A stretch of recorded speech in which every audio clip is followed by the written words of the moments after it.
السلام علیکم ورحمۃ اللہ تعالی وبرکاتہ۔ مکاشفۃ القلوب کے درس میں ایک بار پھر سے آپ کا استقبال کرتے ہیں۔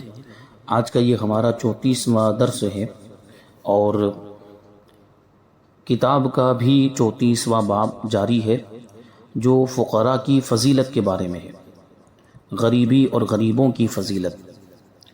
کچھ باتیں اس سے پہلے والے درس میں بیان ہوئی، آج انشاءاللہ تبارک و تعالی اس کے آگے کی باتیں ہم شامل کریں گے۔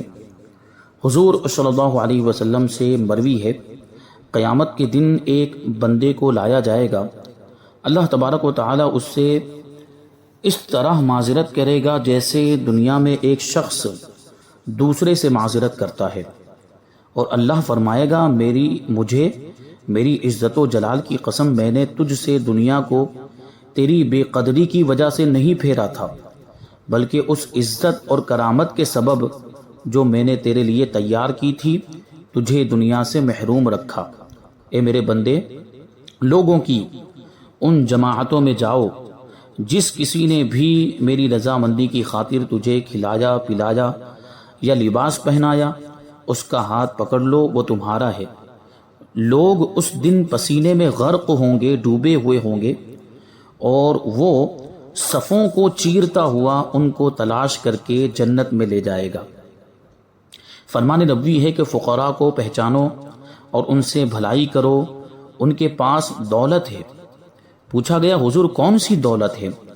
آپ نے فرمایا جب قیامت کا دن ہوگا اللہ تبارک و تعالی ان غریبوں سے فرمائے گا جس نے تمہیں کھلایا پلایا ہو یا کپڑا پہنایا ہو، اس کا ہاتھ پکڑ کر اسے جنت میں لے جاؤ۔ فرمان نبوی ہے کہ جب میں شب معراج میں جنت میں گیا تو میں نے اپنے آگے حرکت کی آواز سنی، یعنی کسی کی آہٹ سنی۔ میں نے دیکھا تو وہ بلال تھے۔ میں نے جنت کی بلندیوں پر دیکھا، وہاں مجھے اپنی امت کے فقراء اور ان کی اولادیں نظر آئی۔ میں نے نیچے دیکھا تو مالدار نظر آئے اور عورتیں کم تھیں۔ میں نے سبب پوچھا تو بتایا گیا کہ عورتوں کو سونے اور ریشم نے جنت سے محروم کر دیا ہے، اور مالداروں کو دولت مندوں کو ان کے طویل حسابوں نے اوپر نہیں جانے دیا۔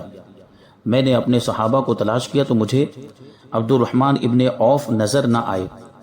کچھ دیر بعد وہ روتے ہوئے آئے۔ میں نے پوچھا تم مجھ سے کیوں پیچھے رہ گئے؟ تو عبد الرحمن نے کہا میں بہت دکھ جھیل کر آپ کی خدمت میں پہنچا ہوں، میں تو سمجھ رہا تھا کہ شاید میں آپ کو دیکھ نہیں پاؤں گا۔ حضرت عبد الرحمن ابن عوف سابقین اولین مسلمانوں میں سے تھے، یعنی پہلے ایمان لانے والے صحابہ کرام میں آپ کا شمار ہوتا ہے۔ حضور کے جانثار اور ان 10 حضرات میں سے تھے جنہوں نے حضور پاک صلی اللہ علیہ وسلم کی زبان مبارک سے جنت کا مژدہ پایا، جن کو حضور پاک صلی اللہ علیہ وسلم نے جنت کی بشارت عطا فرمائی، اور ان مالداروں میں سے تھے جن کے لیے حضور صلی اللہ علیہ وسلم نے فرمایا مگر جس نے مال کو ایسے خرچ کیا انہیں بھی مالداری نے اتنی مصیبت میں مبتلا کر دیا۔ حضور صلی اللہ علیہ وسلم ایک ایسے شخص کے پاس سے گزرے جس کے پاس مال و منال دنیا سے کچھ نہیں تھا، وہ غریب تھا۔ آپ نے فرمایا کہ اگر اس کا نور تمام دنیا والوں میں تقسیم کیا جائے تو پورا ہو جائے گا۔ نبی کریم صلی اللہ علیہ وسلم فرماتے ہیں کہ کیا میں جنتی بادشاہوں کے بارے میں تمہیں بتاؤں؟ عرض کی گئی فرمائیے۔ آپ نے فرمایا ہر وہ شخص جسے کمزور و ناتواں سمجھا گیا، غبار آلود پریشان بالوں والا، وہ پھٹی پرانی چادروں والا جسے کوئی خاطر میں نہیں لاتا تھا، اگر وہ اللہ کی قسم کھا لے تو اللہ اس کی قسم کو ضرور پورا کرتا ہے۔ ایسے لوگ جنت کے بادشاہ ہوں گے جو دنیا میں غریب رہے ہوں گے اور جو دنیا میں سادگی والی زندگی گزارتے ہوں گے، وہ جنت میں بادشاہ بنائے جائیں گے۔ حضرت عمران بن حسین رضی اللہ تعالی عنہ سے مروی ہے حضور صلی اللہ علیہ وسلم مجھ سے حسن ظن رکھتے تھے، اچھا گمان رکھتے تھے۔ ایک مرتبہ حضور صلی اللہ علیہ وسلم نے فرمایا اے عمران، تمہارا میرے نزدیک ایک خاص مقام ہے کیا تم میری بیٹی فاطمہ رضی اللہ تعالی عنہا کی عیادت کو چلو گے، بیمار پرسی کے لیے چلو گے؟ میں نے کہا میرے ماں باپ آپ پر قربان، ضرور چلوں گا۔ چنانچہ ہم روانہ ہو گئے اور حضرت فاطمہ رضی اللہ تعالی عنہا کے دروازے پر پہنچے۔ آپ نے دروازہ کھٹکھٹایا اور سلام کے بعد اندر آنے کی اجازت طلب فرمائی۔ حضرت فاطمہ رضی اللہ تعالی عنہا نے فرمایا تشریف لائیے۔ آپ نے فرمایا میرے ساتھ ایک اور شخص بھی ہے۔ پوچھا گیا حضور دوسرا کون ہے؟ آپ نے فرمایا عمران۔ حضرت فاطمہ رضی اللہ تعالی عنہا بولی رب ذوالجلال کی قسم جس نے آپ کو حق کے ساتھ مبعوث فرمایا ہے، میں صرف ایک چادر سے تمام جسم چھپائے ہوئے ہوں۔ آپ نے دست اقدس کے اشارے سے فرمایا تم ایسے ایسے پردہ کر لو۔ انہوں نے عرض کیا اس طرح میرا جسم تو ڈھک جاتا ہے مگر سر نہیں چھپتا۔ آپ نے ان کی طرف ایک پرانی چادر پھینکی اور فرمایا تم اس سے سر ڈھانپ لو۔ اس کے بعد آپ گھر میں داخل ہوئے اور سلام کے بعد پوچھا بیٹی کیسی ہو؟ حضرت فاطمہ رضی اللہ تعالی عنہا نے عرض کیا حضور مجھے دوہری تکلیف ہے، ایک بیماری کی تکلیف اور دوسری بھوک کی تکلیف۔ میرے پاس ایسی کوئی چیز نہیں ہے جسے کھا کر بھوک مٹا سکوں۔ رسول اللہ صلی اللہ علیہ وسلم یہ سن کر اشک بار ہو گئے اور فرمایا بیٹی گھبراؤ نہیں، رب کی قسم میرے رب کے یہاں تم سے زیادہ مرتبے والا کوئی نہیں، مگر میں نے 3 دن سے کچھ نہیں کھایا۔ اگر میں اللہ تبارک و تعالیٰ سے مانگوں تو مجھے ضرور کھلائے، مگر میں نے دنیا پر آخرت کو ترجیح دی ہے۔ پھر آپ نے حضرت فاطمہ رضی اللہ تعالی عنہا کے کندھے پر ہاتھ رکھ کر فرمایا خوش ہو جاؤ، تم جنتی عورتوں کی سردار ہو۔ انہوں نے پوچھا حضرت آسیہ اور مریم کہاں ہوں گی؟ آپ نے فرمایا آسیہ اپنے زمانے کی عورتوں کی اور تم اپنے زمانے کی عورتوں کی سردار ہو۔ تم جنت کے ایسے محلات میں رہو گی جس میں کوئی عیب، کوئی دکھ اور کوئی تکلیف نہیں ہوگی۔ پھر فرمایا اپنے چچا زاد کے ساتھ خوش رہو، میں نے تمہاری شادی دنیا اور آخرت کے سردار کے ساتھ کی ہے۔ حضرت علی رضی اللہ تعالیٰ عنہ سے مروی ہے حضور صلی اللہ علیہ وسلم نے فرمایا جب لوگ فقراء سے دشمنی رکھیں، غریبوں سے دشمنی رکھیں، دنیاوی شوکت اور حشمت کا اظہار کریں اور روپیہ جمع کرنے پر حریص ہو جائیں تو اللہ تعالیٰ ان پر 4 مصیبتیں نازل فرماتا ہے: قحط سالی، ظالم بادشاہ، خائن حاکم اور دشمنوں کی ہیبت۔ حضرت ابو درداء رضی اللہ تعالی عنہ سے مروی ہے کہ 1 درہم والے سے 2 درہم والے کا حساب زیادہ ہوگا۔ حضرت عمر رضی اللہ تعالی عنہ نے حضرت سعید بن عامر رضی اللہ تعالی عنہ کے پاس 1000 دینار بھیجے۔ حضرت سعید اپنے گھر میں انتہائی غم زدہ حالت میں داخل ہوئے۔ ان کی بیوی نے پوچھا کوئی خاص بات ہو گئی ہے؟ بولے بہت اہم بات ہو گئی۔ پھر فرمایا مجھے کوئی پرانا دوپٹہ دے دو۔ پھر اسے پھاڑ کر اس کے ٹکڑے کیے اور دیناروں کی پوٹلیاں بنا کر تقسیم کر دی اور نماز کے لیے کھڑے ہوئے اور صبح تک رو رو کر عبادت کرتے رہے۔ پھر فرمایا میں نے حضور صلی اللہ علیہ وسلم سے سنا ہے میری امت کے فقراء مالداروں سے 500 سال پہلے جنت میں داخل ہوں گے، یہاں تک کہ اگر کوئی مالدار آدمی ان کی جماعت میں شامل ہوگا تو اسے ہاتھ پکڑ کے باہر نکال دیا جائے گا۔ حضرت ابو ہریرہ رضی اللہ تعالی عنہ سے مروی ہے کہ 3 آدمی بلا حساب جنت میں داخل ہوں گے۔ وہ شخص جس نے کپڑے دھونے کا ارادہ کیا مگر اس کے دوسرے پرانے کپڑے نہیں تھے جنہیں پہن کر وہ کپڑے دھو لے، جو شخص چولہے پر 2 ہانڈیاں نہیں چڑھاتا اور جس کو پینے کی دعوت دے کر اس سے یہ نہ پوچھا تم کیا پیو گے۔ حضرت سفیان ثوری رحمۃ اللہ تعالی علیہ کی محفل میں ایک فقیر آیا تو آپ نے اسے فرمایا آگے آ جاؤ، اگر تم مالدار ہوتے تو میں تمہیں آگے بڑھنے کی اجازت نہ دیتا۔ ان کی فقراء سے بے پایاں محبت کو دیکھ کر ان کے مالدار دوست یہ تمنا کرتے کہ کاش ہم بھی فقیر ہوتے۔ حضرت معمل رحمۃ اللہ تعالی علیہ کا بیان ہے کہ میں نے حضرت سفیان ثوری رحمۃ اللہ تعالی علیہ کی مجلس میں فقیر سے زیادہ باعزت اور مالدار سے زیادہ ذلیل کسی کو نہیں پایا۔ ایک دانشمند کا قول ہے کہ انسان جتنا تنگ دستی سے، غریبی سے ڈرتا ہے، اگر اتنا جہنم سے ڈرتا تو دونوں سے نجات پا لیتا، اور جتنی اسے دولت سے محبت ہے، اگر جنت سے اتنی محبت ہوتی تو دونوں کو پا لیتا۔ جتنا ظاہر میں لوگوں سے ڈرتا ہے، اگر اتنا باطن میں اللہ تعالی سے ڈرتا تو دونوں جہانوں میں سعادت مندوں میں شمار ہوتا۔ حضرت ابن عباس رضی اللہ تعالی عنہما کا قول ہے کہ جو مالدار کی عزت اور فقیر کی توہین کرتا ہے وہ ملعون ہے، یعنی اس پر لعنت ہے۔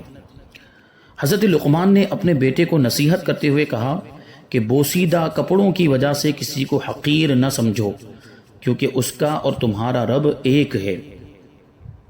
حضرت یحییٰ بن معاذ رحمۃ اللہ تعالی علیہ کہتے ہیں کہ فقراء سے تمہاری محبت رسولوں کی صفات میں سے ایک صفت ہے۔ ان کی مجلسوں میں آنا نیکوں کی اور ان کی دوستی سے دور بھاگنا منافقوں کی علامت ہے۔ بعض کتب سابقہ میں مرقوم تھا کہ اللہ تبارک و تعالیٰ نے اپنے بعض انبیاء کرام علیہم السلام پر وحی کی کہ میری دشمنی سے ڈرو، اگر میں نے تجھے دشمن بنا لیا تو تو میری آنکھ سے گر جائے گا، اور میں تجھ پر مال و دولت کی بارش کروں گا۔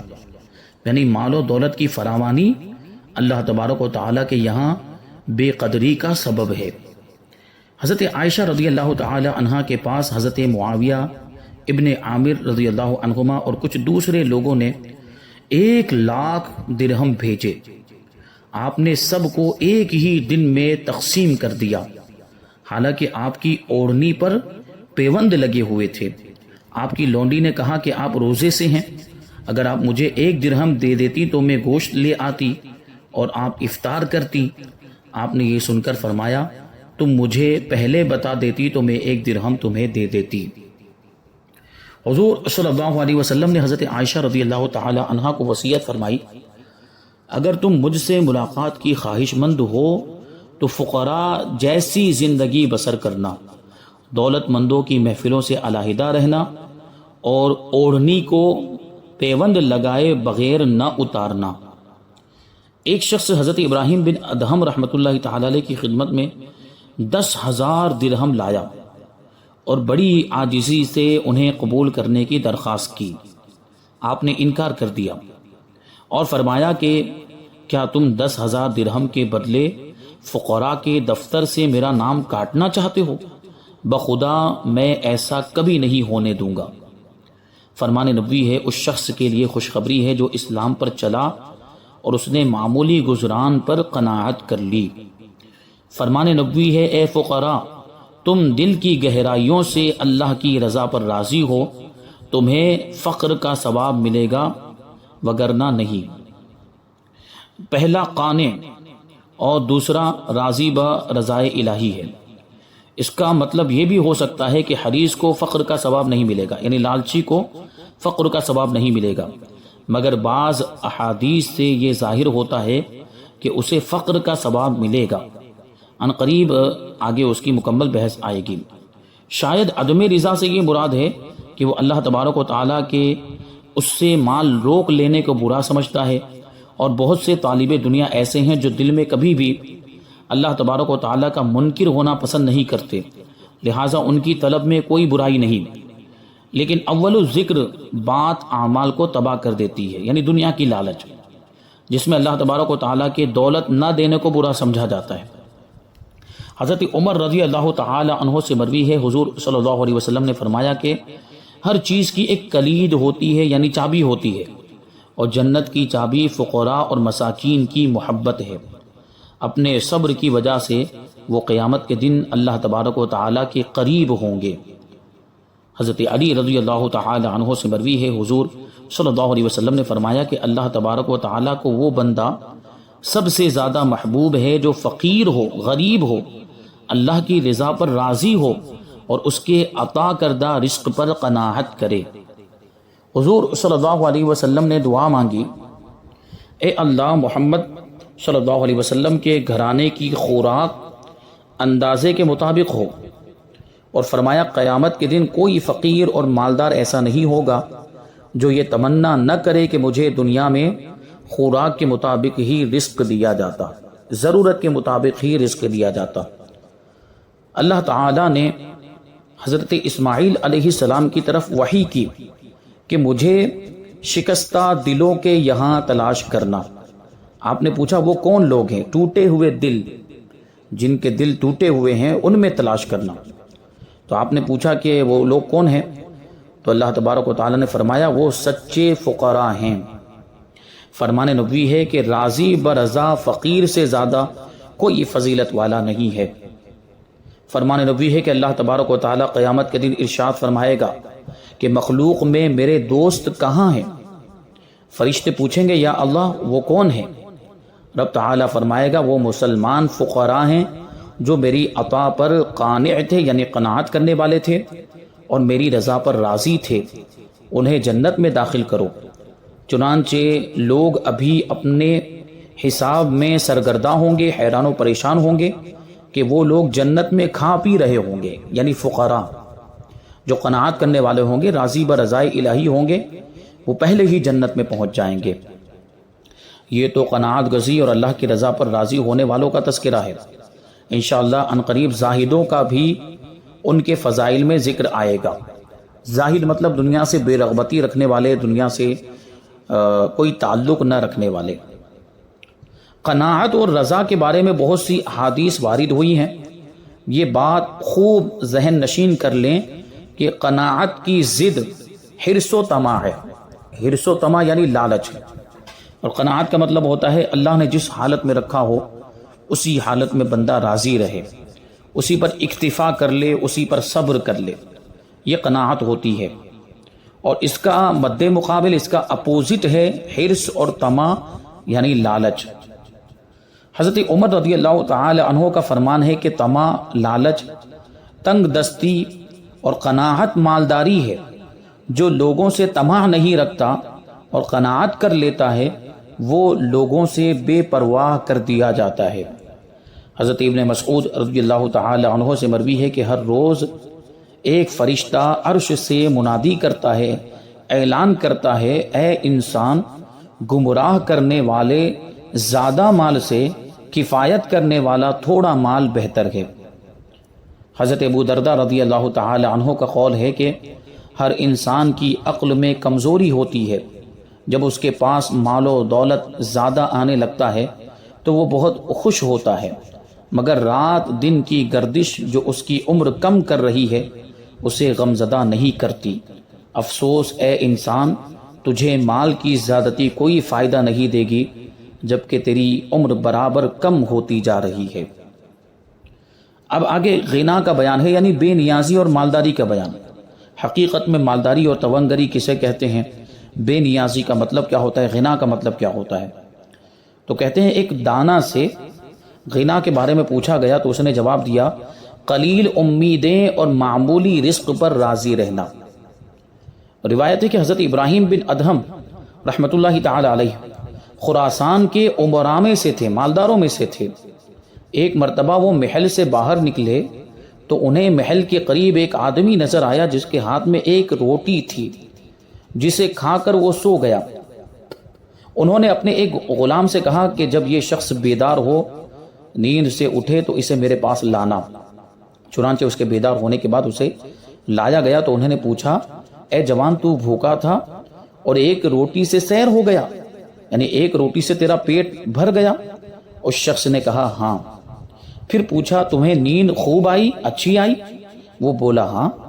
آپ نے دل میں سوچا میں آئندہ دنیا کے حصول میں سرگرداں نہیں پھروں گا، نفس انسانی تو ایک روٹی پر بھی قناعت کر لیتا ہے۔ ایک شخص نے عامر بن عبد القیس رحمۃ اللہ تعالی علیہ کو اس حالت میں دیکھا کہ وہ نمک کے ساتھ ساگ کھا رہے تھے۔ اس شخص نے کہا اے بندے خدا، کیا تو اتنی سی چیز پر راضی ہے؟ آپ نے فرمایا میں تمہیں بتاؤں جو اتنی سی دنیا پر راضی ہو جاتا ہے اسے کس چیز کی خوشخبری ملتی ہے؟